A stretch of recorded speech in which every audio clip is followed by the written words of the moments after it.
Salut et bienvenue à toi. Aujourd'hui on va parler d'un manga qui s'appelle Le bateau de Thésée et qui a été écrit par Toshiya Higashimoto. Mais tu te demandes peut-être qu'est-ce que le bateau de Thésée?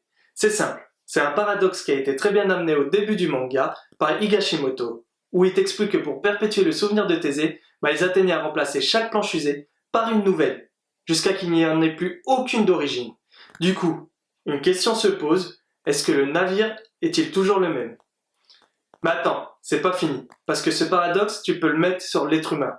Bah oui, comme c'est expliqué dans le manga, chaque jour nous avons des cellules renouvelées. Donc en quelques mois, nous nous sommes régénérés. Et là, la même question se pose encore. Du coup, sommes-nous tous faits les mêmes que la veille? Est-ce que c'est toujours le moi que tu vois, ou un autre? Du coup, rien que pour ça, je te laisse 2 heures. 2 hours later. Maintenant que les 2 heures sont passées, on peut passer au synopsis. Donc je te présente Shin, qui est un futur papa au lourd passé, et qui se pose des questions sur sa paternité.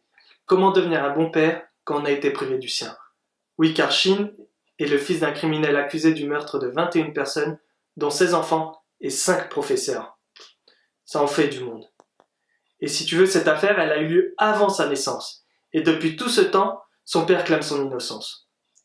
Shin va alors vouloir aller à la rencontre de son père, mais avant cela, il se rend à l'endroit où tout a commencé. Otouzu, département de l'Hokkaido. Et en allant là-bas, il se rend compte que tout le village est abandonné, donc il va vouloir repartir. Et là, un mystérieux brouillard se lève, et Shin se retrouve en 1989, plus de 6 mois avant le fameux drame devant l'école où le meurtre s'est produit. Est-ce que Shin va pouvoir éclaircir tout ce mystère? La vérité n'est peut-être pas celle que l'on croit. Maintenant que tu as eu le synopsis, on peut passer au personnage.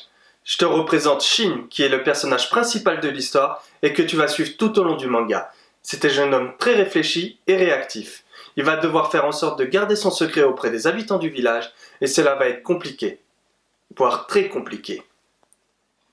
Bungo Sano, lui, c'est le père de Shin. Il est policier et se retrouve du jour au lendemain accusé de meurtre. Malgré les accusations qui pèsent sur lui, on s'attache facilement à lui. Il clame son innocence depuis le jour de son arrestation. Pourtant, il se retrouve dans le couloir de la mort. Elle, c'est Kazuko. C'est la femme de Bungo, donc la mère de Shin. Elle va radicalement changer de comportement après l'arrestation de son mari. Elle dira même à Shin de ne plus rire et de ne plus pleurer pour ne montrer aucune émotion devant les gens. Et elle, c'est Yuki. C'est la femme de Shin. Elle est pour moi l'élément déclencheur qui va faire que Shin ait des doutes sur la culpabilité de son père. Maintenant que tu connais les personnages, on peut passer aux avis et aux infos. Le bateau de Thésée, c'est un seinen qui a été édité en 2017 chez Vega. Mais non, pas ce Vega-là. Celui-là, c'est mieux. Désolé, continuons. Il y a actuellement 5 tomes en France et 10 au Japon. D'ailleurs, la série est terminée. Pour moi, je trouve que les dessins sont bien faits, avec beaucoup de finesse, ce qui donne beaucoup de réalisme aux scènes d'action et aux personnages dont on ressent les émotions. Ce manga, par son histoire, me fait penser à Erazed. Sauf que là, Shin, en retournant dans le passé, il reste adulte.